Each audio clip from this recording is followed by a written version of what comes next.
Okay, so here we have a variation of a chest press. She's going to press out. She's going to keep this arm extended by flexing this chest. She's going to allow this arm to stretch, get a full stretch of that chest muscle while keeping that one flexed. And then she's going to push back up and squeeze this chest. Then she's going to switch arms. So that one becomes the mover. This arm stays flexed in that chest the whole time.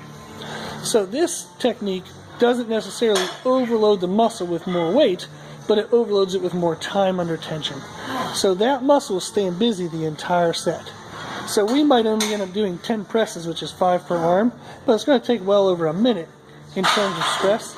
So if her normal working weight at, say, the weight we're using right now, for normal reps where she's using both arms, maybe she tops out at 40 seconds, but maybe doing this technique, she can actually handle this weight and have the muscle being stimulated by that weight for, say, 60 seconds. So this doesn't overload weight, it overloads time. So that's what we're doing here, is an isometric hold in your non-moving arm, and we're still doing a unilateral or one-arm movement, so that way we can address any weaknesses from one side to the other.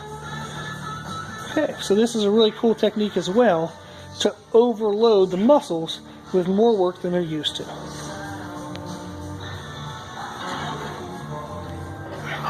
Okay, so this is the same concept of overloaded eccentrics. Is she's bringing down a really heavy weight. She's not bringing it down, but letting it go up. So she's getting an eccentric. She's going to bring her other hand in, assist that handle down to the bottom because it's more than she could lift with one arm. But she's doing the eccentric, the stretching of the tricep, with just one arm. So what this allows her to do is to overload that tricep with more weight than it can normally handle. So again, if in her training she normally can only cable press down, like say 75 pounds, she's now trying to get more than that equivalent on one arm. So like, let's make the math easy for me. Say she can do 100 pounds, that's only 50 pounds per arm. Doing this technique, she might be pushing down 75 pounds. So she's using two arms to get it down, but she's only lowering with one arm or extending with one arm. So that gives her that extra stimulus, that 75 pounds now instead of 50. That's giving her that extra stimulus onto that tricep.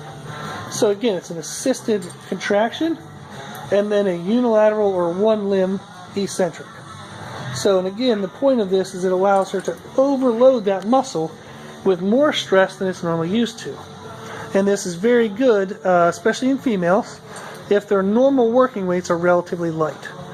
So this is going to help them overload that muscle faster and get a faster strength response compared to their regular training. Excellent job.